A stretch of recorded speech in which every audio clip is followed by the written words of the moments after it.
another installment of Exploring with Jason. Sorry about my hair. I took a nap earlier. So I know this is later in the day, but that's okay. Today's topic, we're going to discuss a disaster that is not even well known or even talked about. We've heard so many mining disasters. Some more notable than others.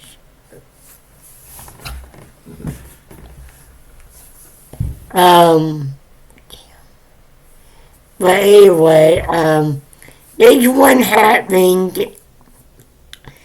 in Atwater, Ohio in 1872. And Atwater is in Portage County. So we're going to discuss the Atwater mining or coal mine disaster, as well as some other ones that is connected in this story. So without further ado, let's get on with this episode. On the morning of July 3rd, 1872, 18 many hard-working, hardy men descend into a mine, and by the afternoon, only 8 survived to tell the harrowing story of their comrades' deaths. The mine was capable of producing from 50 to 70 or more tons daily. The mine work in which commenced but a few months before had not until the first of the week got full underway. Previous to that,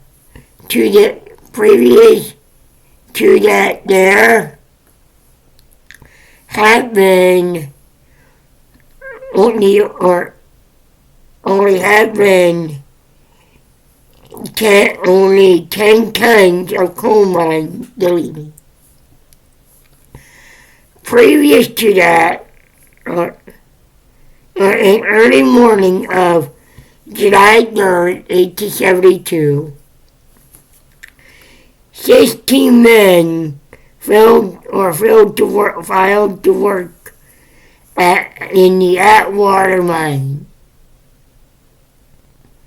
located in Atwater Township, south of Route 224 and west of Route 225.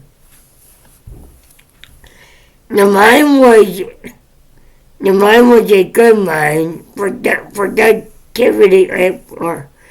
productive and safe, and in operation only a year, and had produced coal of excellent quality for the past 6 months.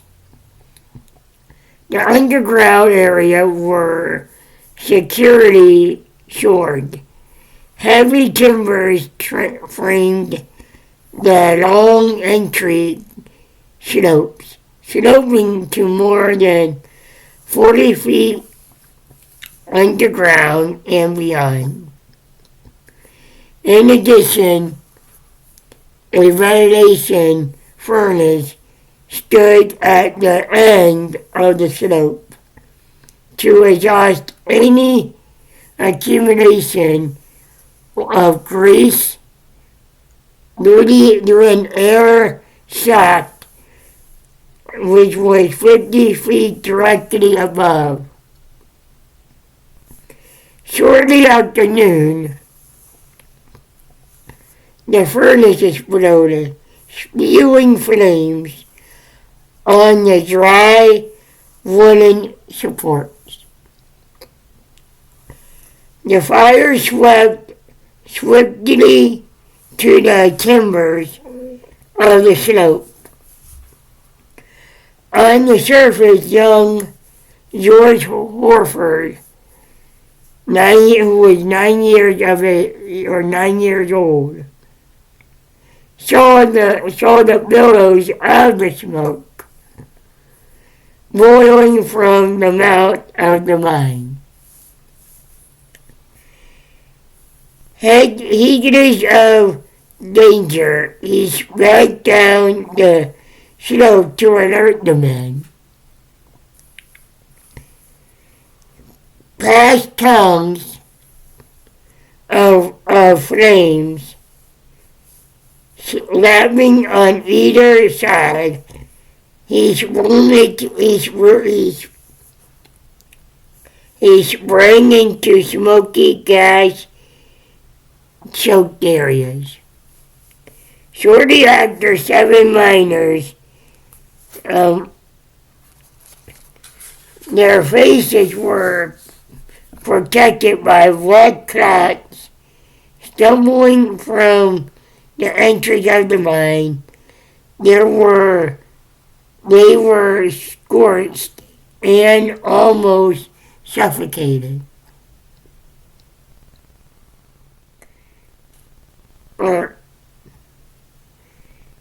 But they were alive.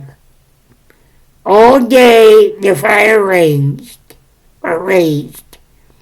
to communicate with the entombed men. A hand-dug shaft was sunk 45 feet and half feet deep. But the fire made all attempts to enter the mine impossible. Very early the next morning, on Thursday, July 4th, which is everyone knows, the Independence Day for here in the U.S., an appeal for help was telegraphed to the Ravenna Fire Department. A mid-submarine of a locomotive steamed into Atwater, bringing one of the hundreds of firefighters and flat cars loaded with a steamer, which has fire pumpers, 2 hoses, carts, and a miscellaneous equipment. Gradually, the firefighters with their equipment worked their way down the slope, and by 10 p.m., the mine deemed safe for entry. At the bottom of the slope, 6 bodies were found.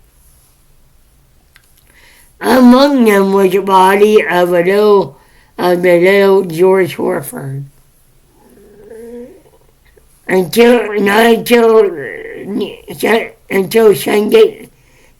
Sunday morning, 2 days later, were the would-be researchers able to penetrate the innermost reach of the mine.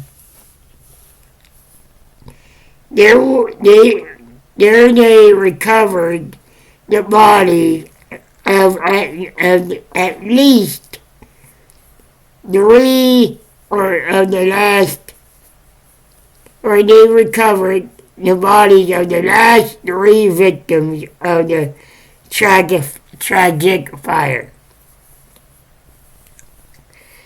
James Long, one of the survivors of the men in the mine at the time of the accident, advised the firefighters and is believed to have caught in the pine timbers that would support the wood at the foot of the slope and surrounding furnace. When the danger was perceived, Long dropped upon his hand and knees and told his comrades to do the same. An old Scottish miner himself was caught and self-collected. He had the sense to do what this, and also he crawled out of this way. With his mouth, he close as possible to the ground. He passed over dead bodies of those who had been to the ground, or of those who had been his living companions. About a few minutes before, which was a few minutes before. They obviously attempted to save themselves by running, but crawling on their heads in an upper ergot. The full force of the burning air and water which suffocated them. When Mr. Long finally got out of the mine, he was well exhausted, but he yet was able to tell the horror-struck crowd above that their efforts to dig out the men were fruitless. All were dead. On the morning of the fire, when it occurred, John Hudson of Cleveland, who was the president of the Atwater Coal Company, visited the mine and made a tour of the whole area and found everything working smoothly and no indication of anything which would cause the calamity that was so soon occurred.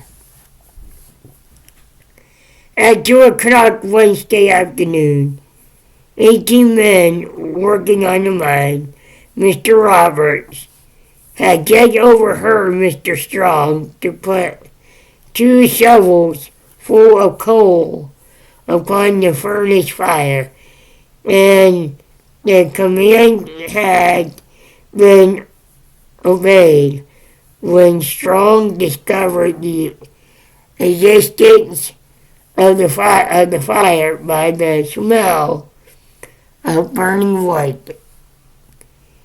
He first yelled out, quote unquote, fire, then rushed to the top of the slope where little George Hofford,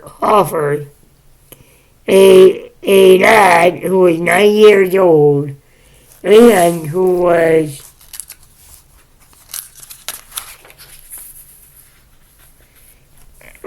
employed in opening and shutting the doors in the mine and was standing. Instead of going down into the mine like a man, he ordered little George to go down and tell the men that the mine was on fire. George obeyed. And Sunday morning at 1 o'clock, his little body, all mingled and charred, was dragged out of the mud and slime at the bottom of the slope. As soon as the fire was known in Ravenna, the fire engine were to send down some element or almost extinguish the flames. The water, however, caused the ground to cave in a delayed the work of exhuming the bodies.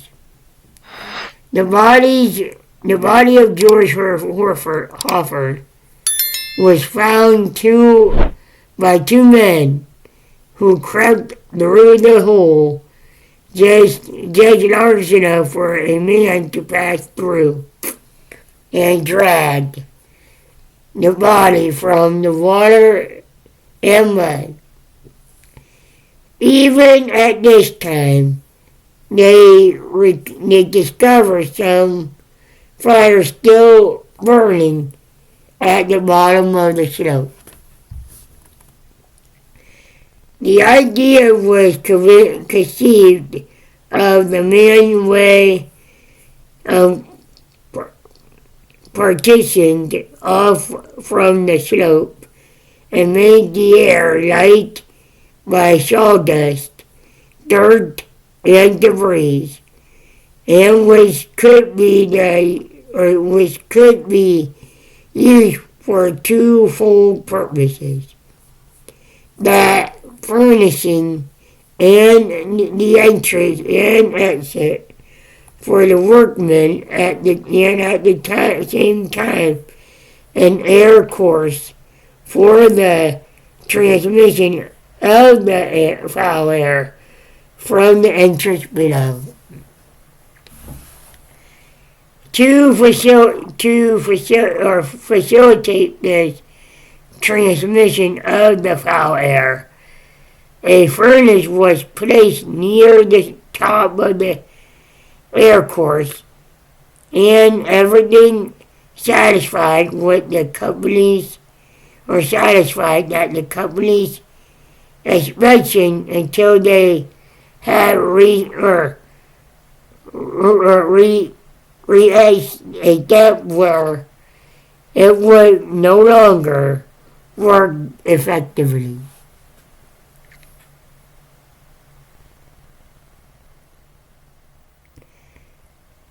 Finding that the draft was no longer strong enough to carry off the foul air, the furnace was removed to the bottom of the slope.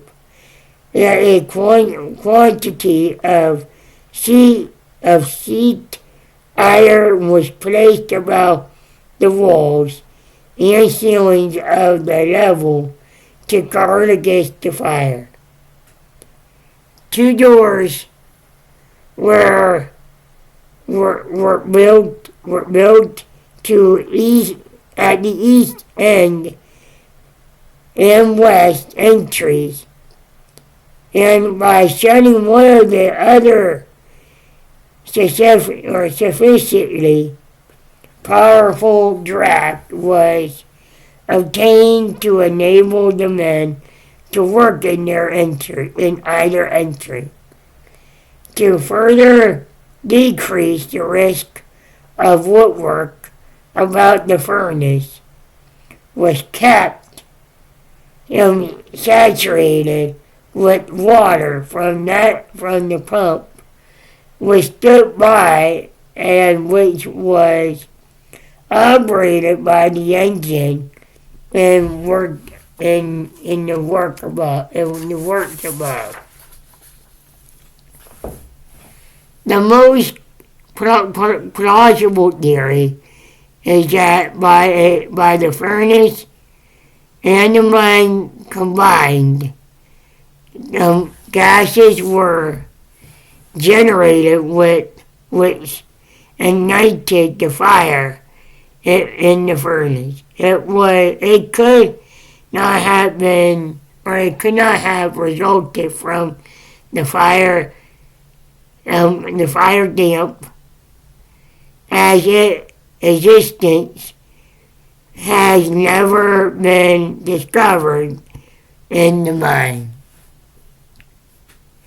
8 men who have been working in the coal mine room, or in the coal room, came out after the others have rushed for the opening and had dropped dead and getting down onto their knees and made their way through the fire to the opening above. One unknown of all of these escaped without injury was Mr. Lang. All the rest were so badly burnt that the lives of some of them are despaired of. In 4 hours after the fire broke out, a drill hole was made through the ground to the mine shaft entry. Soon after the shaft, 6 feet square was sunk and completed. Soon after, as the men became aware of the existing fire, they rushed frantically for the entrance and tried to make their way through the burning embers, which were falling from the timbers above. In their inexperience, they must have stood up when they ran and had the thrust or breath in the smoke which suffocated them. 35 feet from the top, one of the slopes was the first body. The first body was of Richard Roberts was found. The rest were scattered along the down the slope, far as the door of the main entrance. The victims or the miners who were killed that day includes Richard Roberts, who was 30 years old, Robert Roberts, 21 years old, Thomas Means, 35 years old, Joseph Evans, 35 years old, Joseph Odie, 24 years old, William Roberts, 27 years old, John Williams, 33 years old, John Howell, 25 years old, John Jones, 32 years old, and last, George Hofford, 9 years old. The funeral was conducted by a pastor in the neighborhood, which largely attendance were held.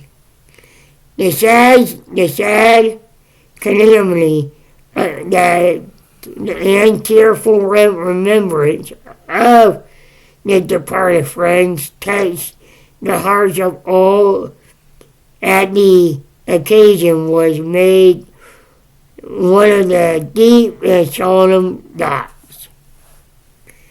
The decrease came, or the deceased came to their deaths by suffocation from the fire and smoke within the slope of the mine on July 4th, 1872.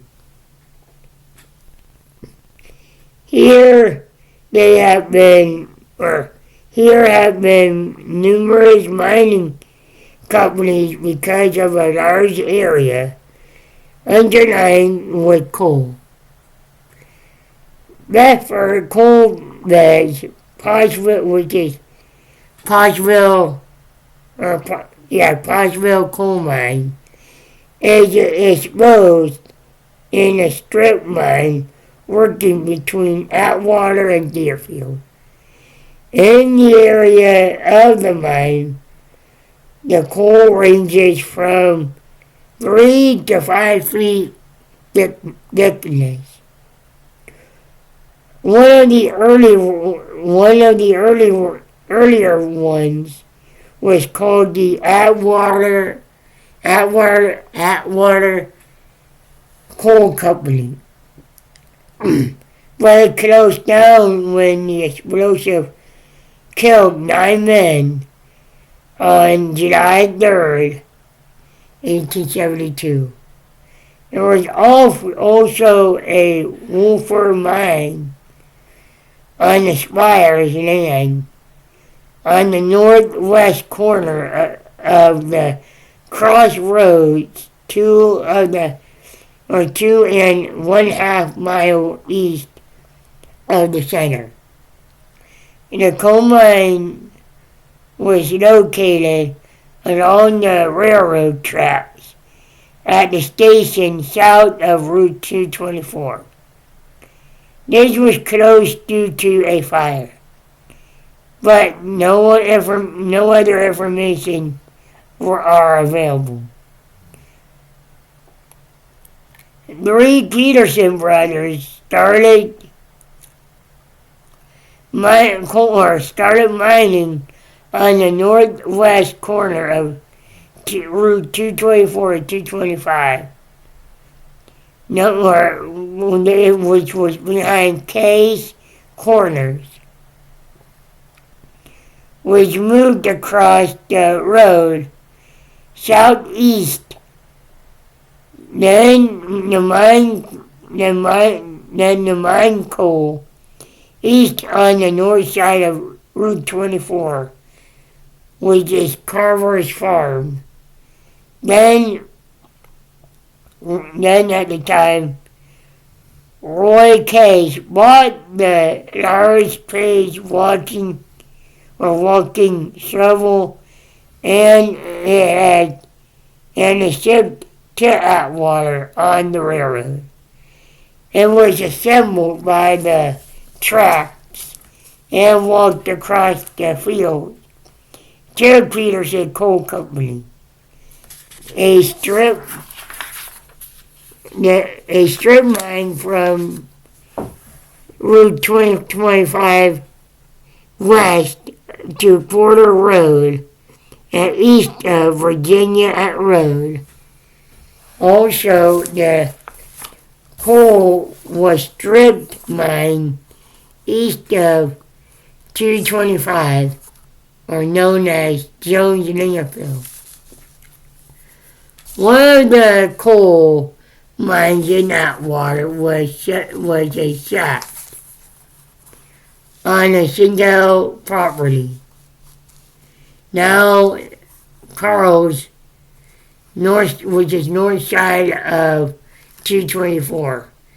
The company had to quit mining as the ground was too unstable and not enough rock formation to hold the ground, and it kept caving in.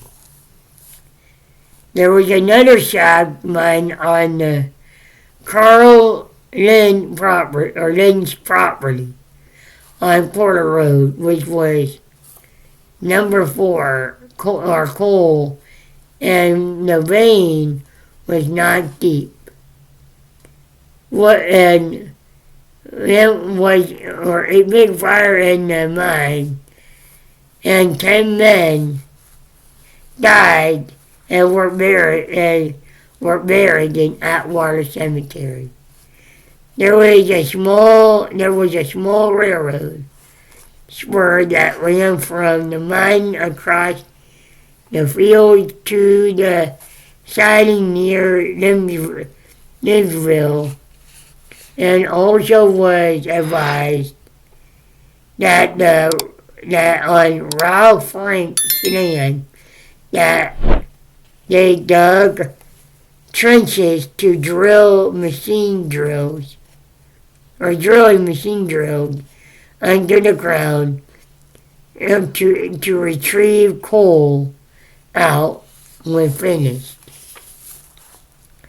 The explosive work to put in and the hill would fall and filled the void. Also, the mining machines were brought in.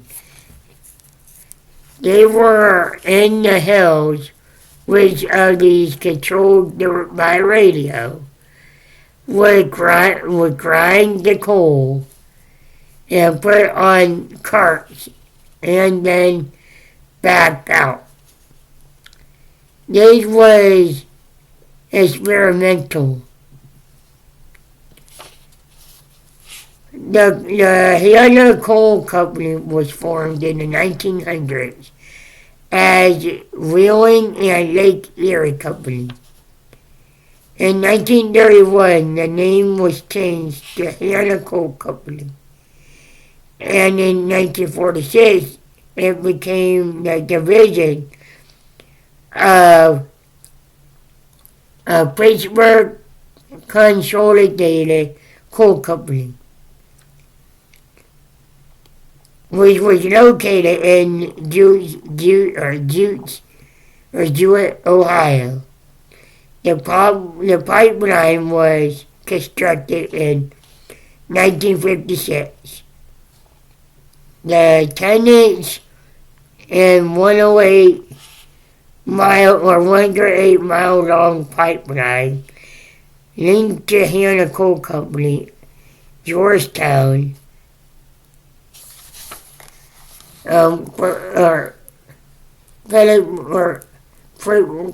preparation plant near Paget, Ohio, Harrison County, which is in Harrison County, with this electric illuminating company, East Lake, which had generating station in Erie or East Lake, which is in Lake County.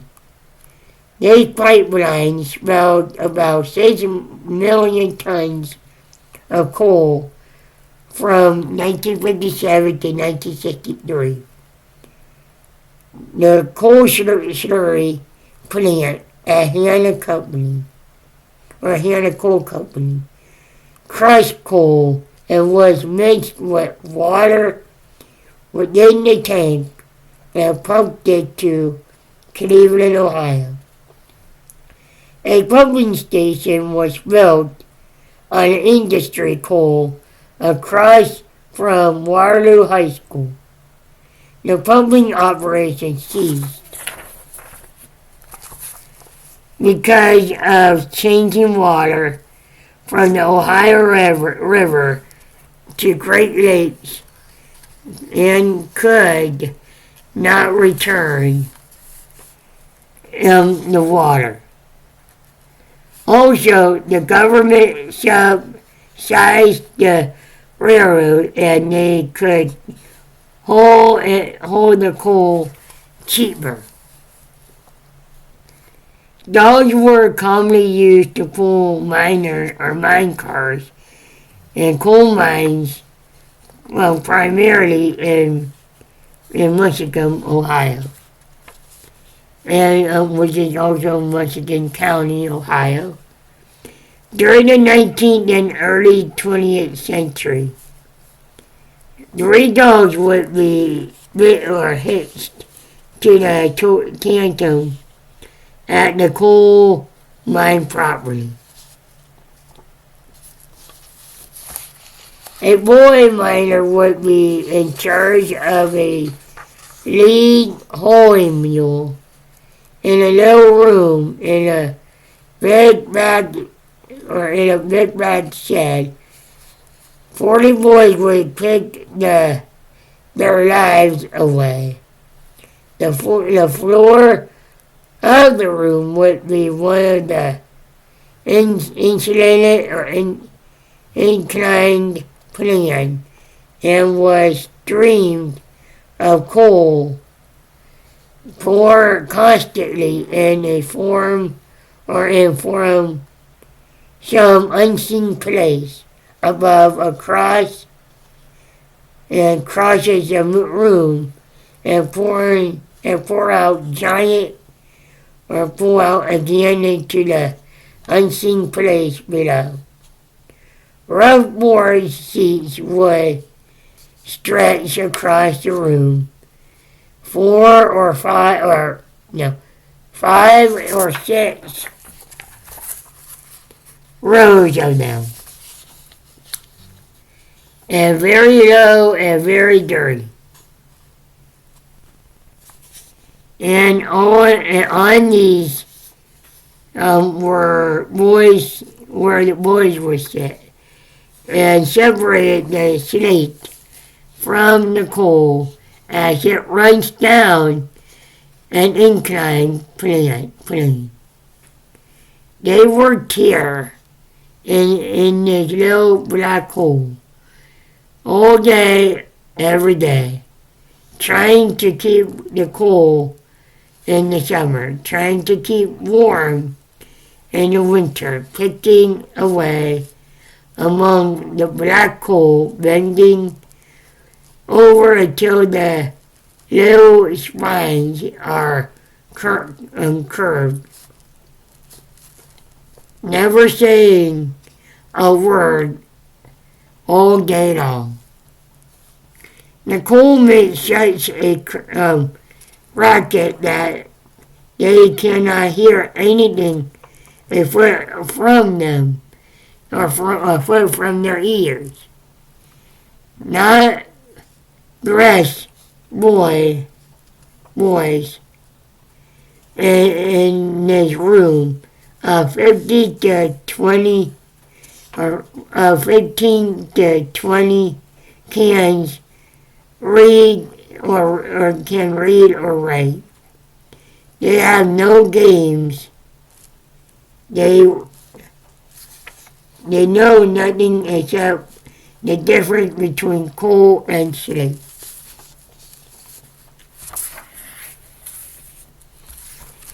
Some of the women probably worked in the coal mines, allegedly, or I should say, alongside their husbands or sons. One woman coal miner in Ohio was Ida Mae Stoll. Miss Stoll had worked in the Ohio mine since the age of 6, carrying her daddy's lantern to light the way underground. In 1934, she was prohibited from coal mining by Chief of the Ohio Division of Mines. The action towards Miss Stillwell was based on an old Ohio law which forbids women from being coal miners, taxi drivers, and other dangerous occupations. However, Miss Stoll to the governor, however, an appeal by Miss Stoll to the governor, she said she was allowed to continue to work in the coal mine because she was the owner of the coal mine.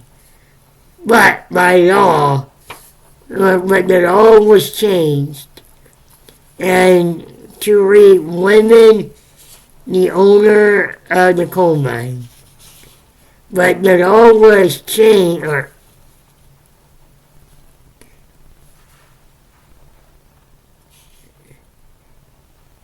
but the law was changed to read that may work, or the women, or women may work in the coal mines of Ohio, providing they own the mine, but they are not permitted to hire out as a miner for a wage. There was superstition that was believed that women in the coal mines bring back bad luck. Or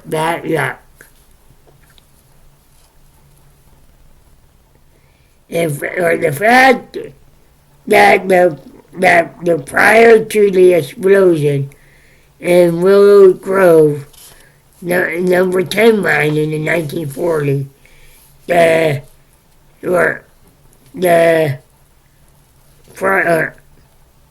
mine was visited by several women, including First Lady Eleanor Roosevelt in April of 1935. She was discovered mining coal from a Megan mine near Calais, Ohio. Born in 1896, she was one of 18 children born to the coal mine man. A family so poor that children were put out to work at the age of 6 or 7. Other girls worked in the small country bank coal mines in those Depression days. Her personal view of coal mining, she stated, quote, I don't like housekeeping. A quick feels of coal mining, she stated. I don't like housekeeping. A pig feels better than the broom. My face gets black, but I prefer coal dust to a powder puff, end quote. Mining coal was a personal adventure. First you hack yourself you hack yourself a portal in the side of the hill, bracing it with sturdy timbers of oak and locust. You dig 300 feet below the earth, exposing the vein of prize fuel as you go. To loosen the stubborn rock, you drill the hole, indeed in the treacherous black powder. Light as bulb, and while the fuse burns, dancing and jumping crazily, you run out of the mine to wait for the blast. It was In the words of for women, Ida shakes her head, snorting. Cloud the goal faster and better than many men alive. Although some women probably work in a coal mine alongside their husbands and sons, very little have been written concerning women working in Ohio coal mine. And again, one of them was like I said, like I mentioned, one of these miners were, or women miners, was named Ida Stoll, who was considered one of the only women coal miners in 1931. Miss Stoll had worked in Ohio coal mines since the age of 6, carrying her dad's lantern to light the way underground. And like I said before, in March of 1934, she was prohibited from mining coal by James Berry, who was a chief of the Ohio Division Mines. Berry's action for Miss Stoll was based on an old law which forbids women being coal miners, taxi drivers, and others, quoting as dangerous, end quote. Occupations. However, following the appeal to Governor George White, she was allowed to continue mining coal due to the fact she was the owner of the mine. Attorney General John Bricker stated, women may work in the mine or coal mine in Ohio, providing they own the mine.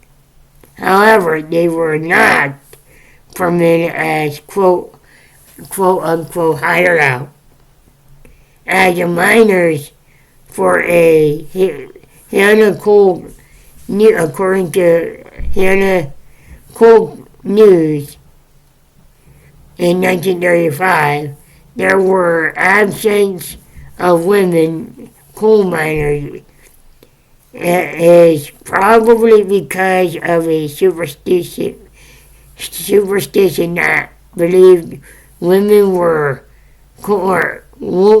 in coal mines probably was bringing back luck. Some male coal miners held this belief that a woman is a welcome or is welcome. Some of these men held that belief that a woman bring back luck, or women bringing coal back. Some male coal miners held, or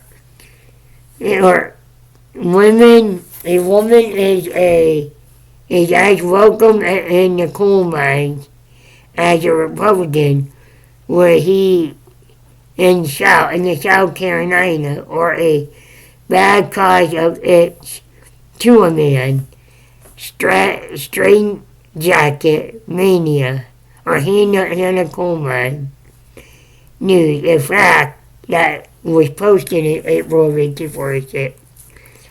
In fact, some superstition coal miners might point out the fact that prior explosions in the Willow Grove mine in 1940, the mine was visited by women, including again former First Lady Eleanor Roosevelt in 1835 or in 1935, but no one seems to know where this superstition belief originated.